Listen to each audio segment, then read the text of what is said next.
That's the queen of soul, baby. Yeah, man. The one and only Miss Aretha Franklin. Miss Aretha Franklin. Aretha Louise. There will never be another. Never be another. That's the queen. I love Jump to It. Man. Jump to It is your vibes. It's the vibes we on today. It's all about the queen. It's all about queen. Aretha. We I guess two queens. Two. Yeah. Two dope queens. Two queens. Another two dope queens Two episode? dope queens. Two dope queens. Two dope queens in a pod? I don't know.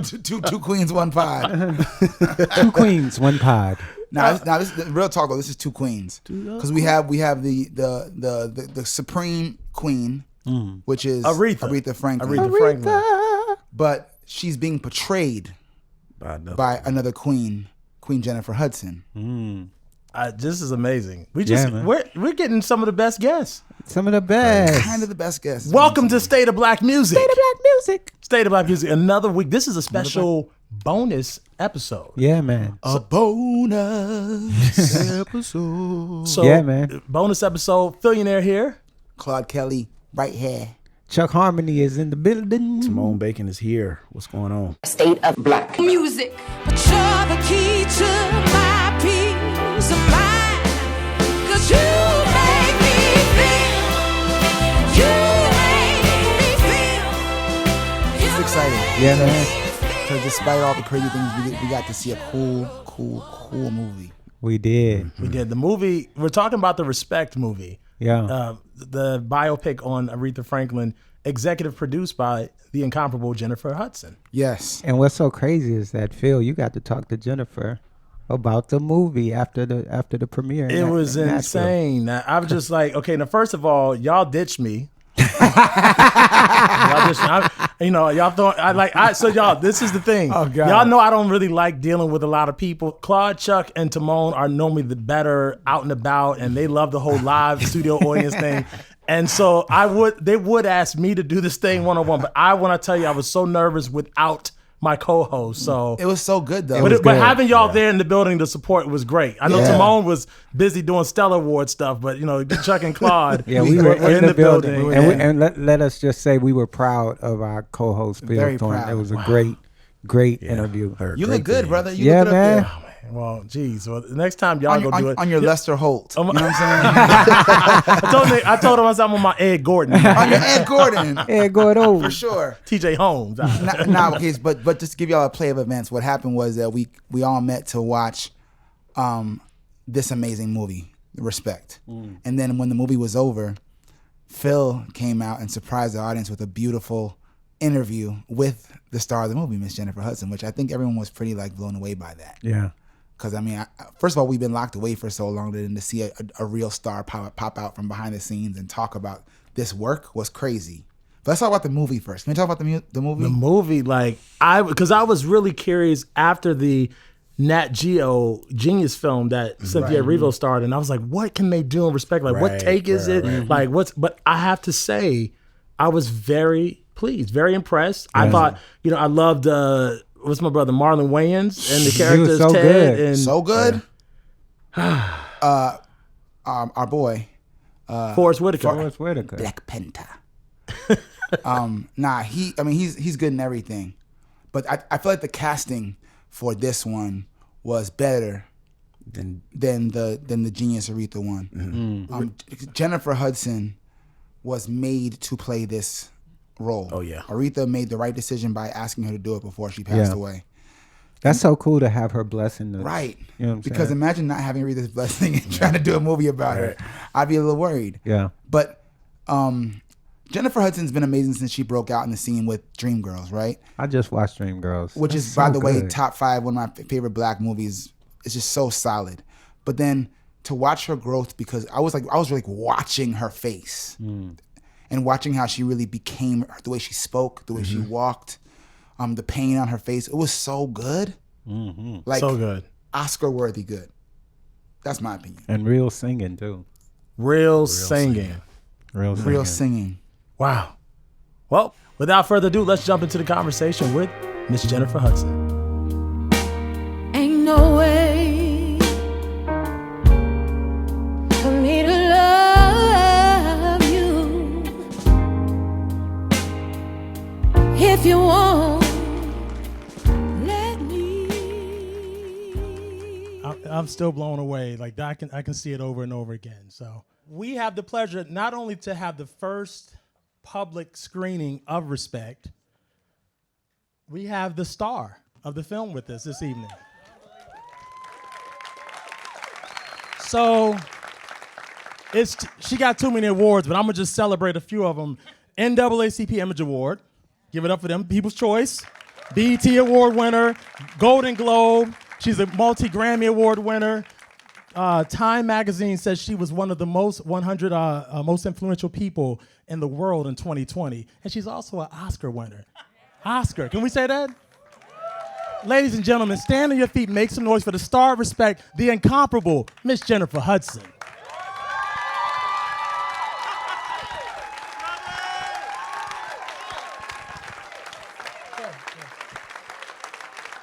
Yeah, just make some noise. Y'all gonna make me cry. Thank you. Wow. So welcome, Jennifer. Welcome to Nashville. That's Thank how we do you. out here. That was a lovely welcome. Thank you so much. Wow. So I know Aretha, when you saw Aretha years ago in New York, she told you this was going to be your next Oscar. Is that an accurate statement? I just want to make sure I read this. So I just want to make sure that's accurate. Yes, that's. She said you're gonna win an Oscar for playing me, right? I was like, man, nothing else came out of my mouth.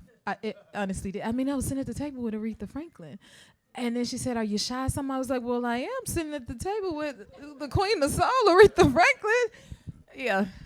So take us back to, because I think back to American Idol, 2004, I want to say, and you actually did songs from Aretha on the show. My audition song for American Idol was, "Share Your Love With Me" was my audition song, and my Idol tour song when we went on tour was "Since You Been Gone," "Sweet Baby Since You Been Gone," which I got to do in the film. Okay. Yeah.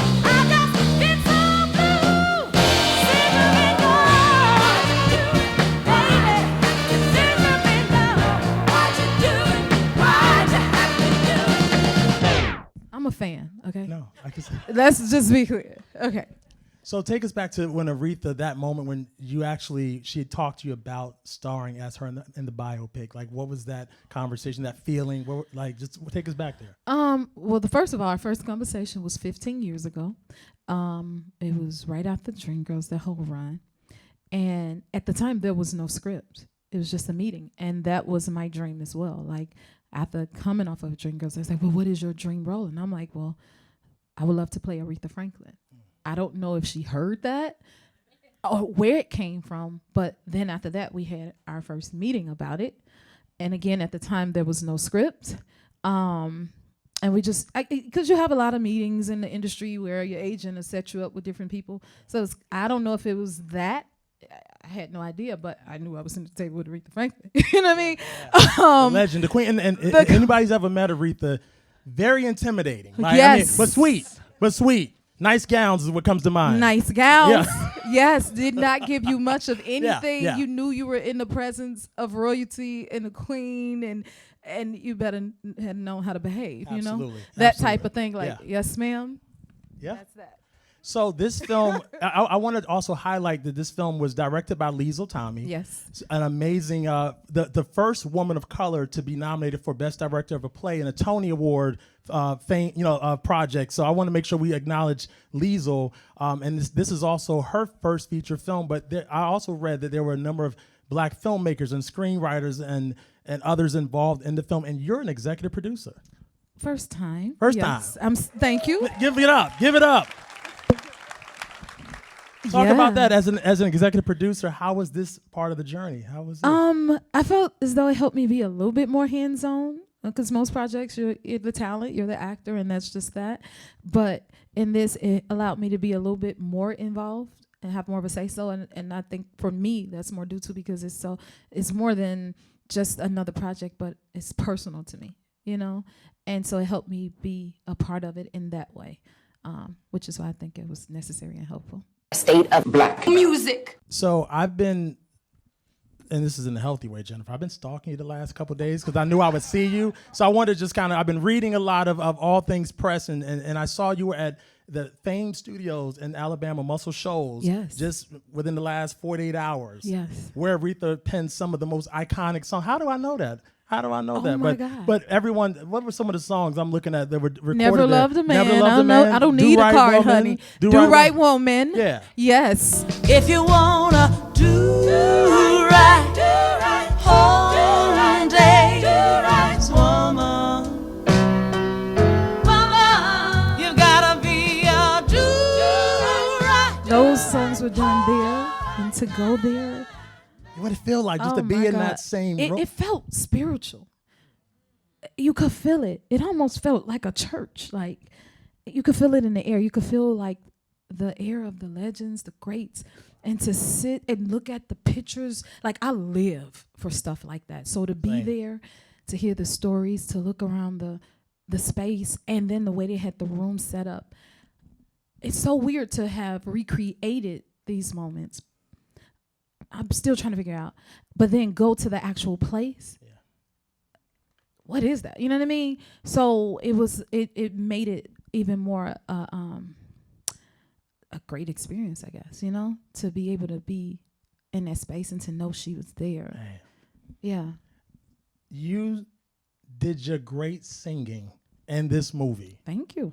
Would Thank y'all you. agree? Did I do okay? Thank you.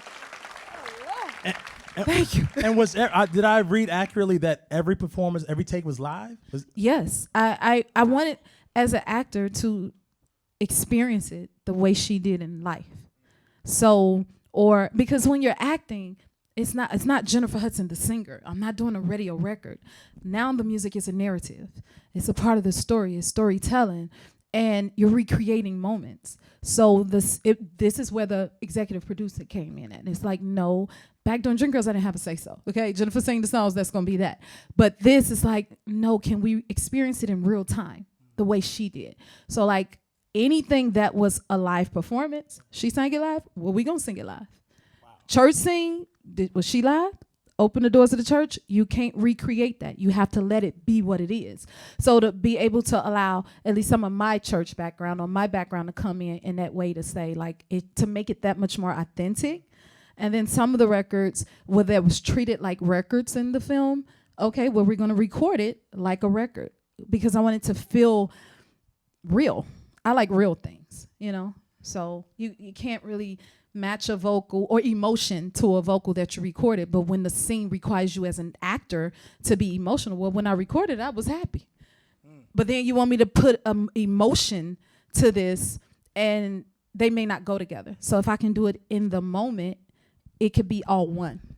And that's how she lived it, so that's how I want it recreated. Amazing. Yeah. I said every single take live. I just can't imagine. That's incredible. Do you have a favorite song of Aretha to perform? Do you have a favorite? Is there such thing? That is the hardest question. I told you I'm a fan. Okay. First of all, I fought for Ain't No Way to be in the film. I said, ain't no way. Right? Ain't no way had to be in this film, okay? Now hold on. What'd you say, favorite what? Your favorite song for you that you perform, it could be in the film or just a favorite Aretha song. God, this is If you had to pick one. Well, Wait. Man, this is the hardest thing. Okay. I know y'all ain't got all day. Okay. See, I like All the King's Horses. What you know about that? Is all the king's horses, all the king's men. Okay, I love All the King's Horses. I love Oh Me, Oh My. I told you I was a fan. I love Ain't No Way. My good favorite karaoke song is Never Loved a Man. Sorry, I could go on and on. Okay. That's to narrow it down to a few, okay? And luckily, I already knew majority of the material. There was very few songs I didn't know. Really? Yeah. Oh, and I love I'm Losing You. This Bitter Earth, Accentuate the Positive. These are some of the new ones that I didn't necessarily know before that I love now. I think I'm done. Okay. All right. So you got one more? Okay, now I'm going to the gospel side. Mary, Don't You Weep. Oh, come on now. You got it. That's the Why staple. we didn't do that? And then I sit back and be like, we didn't finish that. Okay, I'm gonna shut up.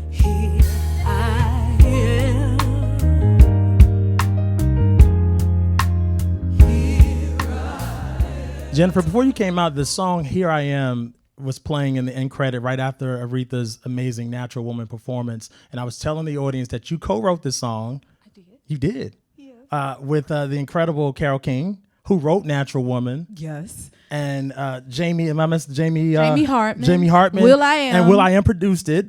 Yes. Take us back. What was the inspiration? Because it starts out with like this gospel flavor, and it's just. That's why I had to tip up in there right there. Okay. Open the doors of the church, and that's another thing where I was like, everything in this, at the end of the day, her base was the church. No matter what genre she ventured off to, the base was the church. No matter what song you listen to, even if you think about Respect on the R-E-S-P-E-C, dun dun, that's like church signifying, dun dun, like her father preaching. So you feel the elements of the gospel throughout everything that she did, no matter what genre it was. Absolutely. And so it's important to keep that undertone to everything. So that's where the beginning of Singing My Way Home, Here I Am Singing My Way Home, came from. Carole King came in and we did everything over Zoom. And she's like, really, over Zoom? Over Zoom? I mean, come on, it was a pandemic. We ain't had no choice. Yeah, true. Okay. So it was over Zoom. And she wrote, we had a conversation because obviously she had her experience with her. And then the bit of mine that I've had. And then knowing what the base of the film was about. And we discussed those things. And that's where the heart of the song came from. And the introduction of it, which is Singing My Way Home. Like I always say, no matter what I'm doing, I'm singing my way home. And you can't tell me Aretha didn't sing her way home. Yeah, she sang every time. Her last breath. So I thought nothing could be more fitting. And then the gospel in it is also my roots, from the church. And I felt it would be so powerful to take it to the base, the way we came up. But I mean, speaking of the church and gospel, as you said, I mean, that was such an important part in the foundation of Aretha. Mm-hmm. And I feel like there's a similar path when I think about you and your journey and just music playing such a big part, but also gospel. Right. Can you speak about just gospel and the influence on the church and what it's been and what it means to you? It's everything to me. Everything. And everything I do, my faith, God, I would not have been able to be here to do this. Wow. Or wouldn't even gotten this far without it. So as my mother said, I'm a woman of faith and I wouldn't be here without it. So that is the base and the premise of it. That's where I come from. That's my roots. And I don't ever want to part from it. I say, Lord, if you don't go, I don't want to go. So, so that's just who I am. State of black music. And I got to say, in the film, despite all of the obstacles and challenges that Aretha went through, there was still, Seth and I were talking about it, it was such a sense of joy that was, you still felt from her just in her performance and her singing. Can you speak about Aretha's joy? Didn't you feel it was infectious? It was.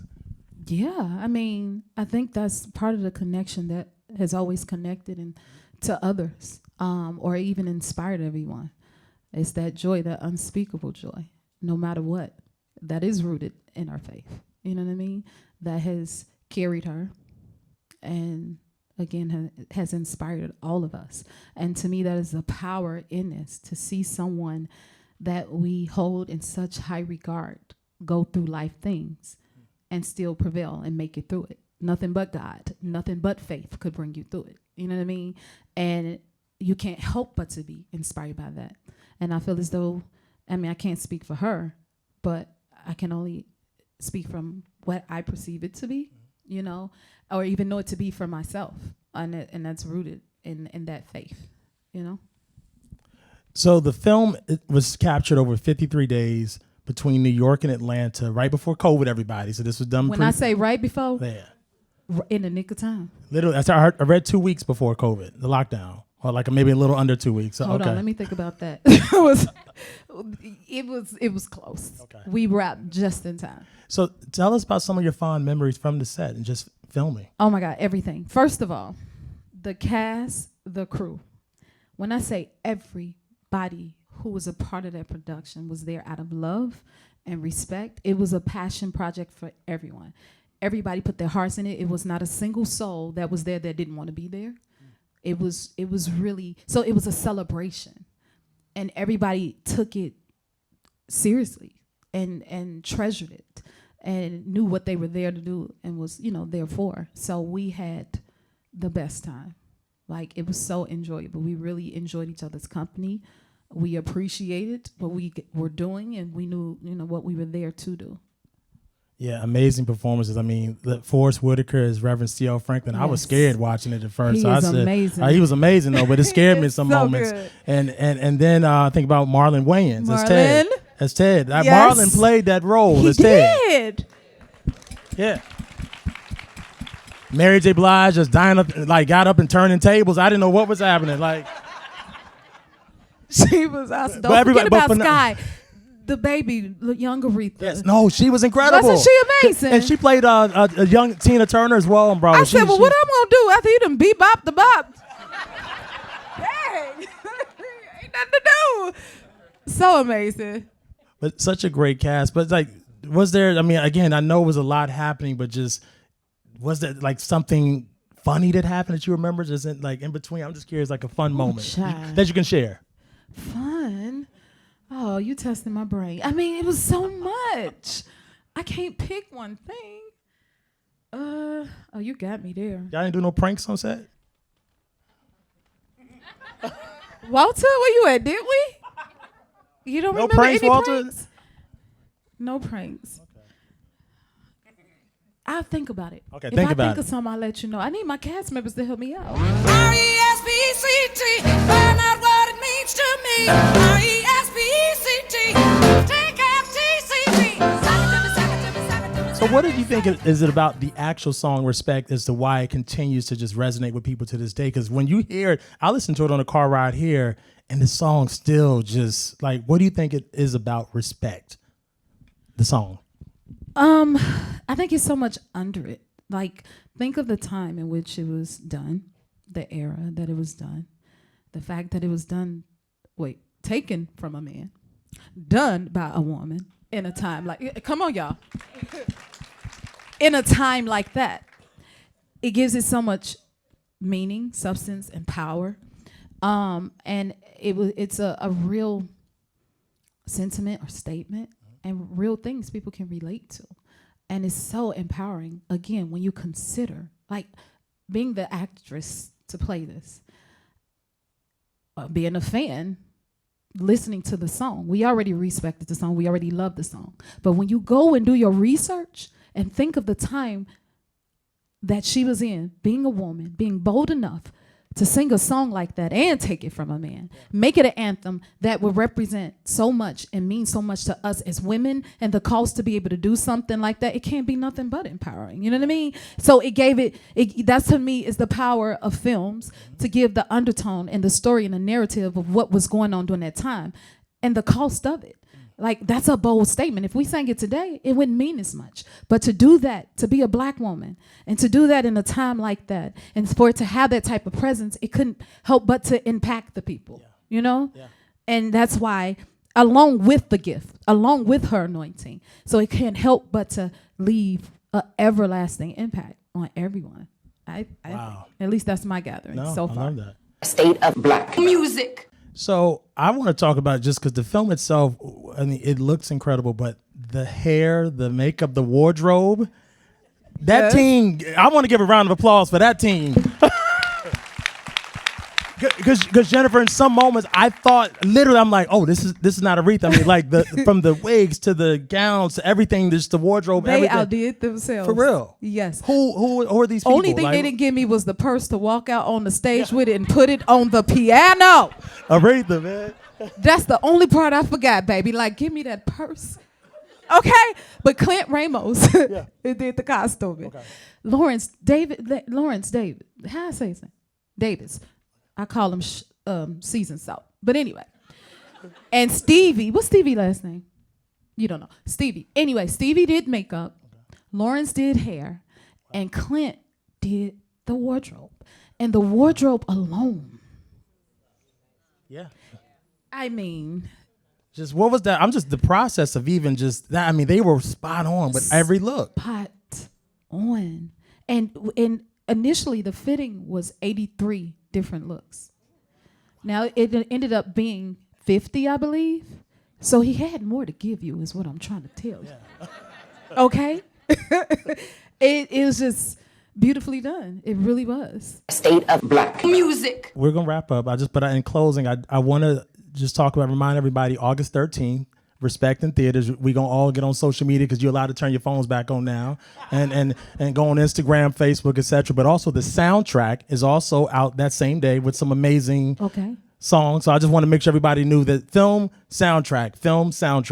You want both. You want both. Yes. And the soundtrack out, in addition to Here I Am, it's also music from the film, correct? Yes. So Here I Am is the only original song. I think so. I done did so much singing, baby. I don't know. That's why Walter, I'm looking is at that you, right? idiots. Walter, is that okay? Yes. Walter's Walter, yes. Okay. Is that right? Okay. Yes. So, but what do you want people to take away? August 13th, they leave the theaters. What do you want the takeaway to be after they see Respect? When I was filming, I would say we all have a respect for Miss Franklin, but once you get done watching the film, I want everyone to have a newfound respect for her. I'll leave it at that. Wow. Yes. Ladies and gentlemen, Miss Jennifer Hudson. Thank y'all so much. Aw.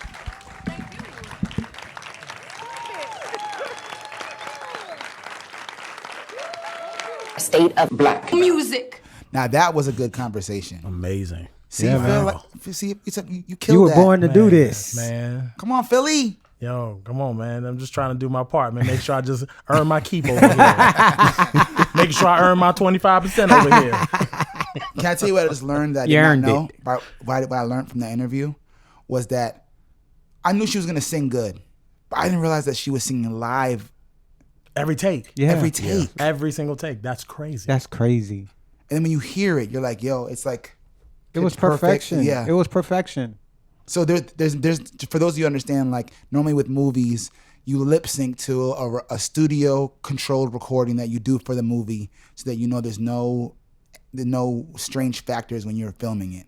So it's a whole extra level to dress and become Aretha Franklin, and then sing her songs, and she said in the original keys, live for the film that will live on forever. That's a whole nother level of bold and excellence. She got a whole nother level of respect for me for that. That's crazy.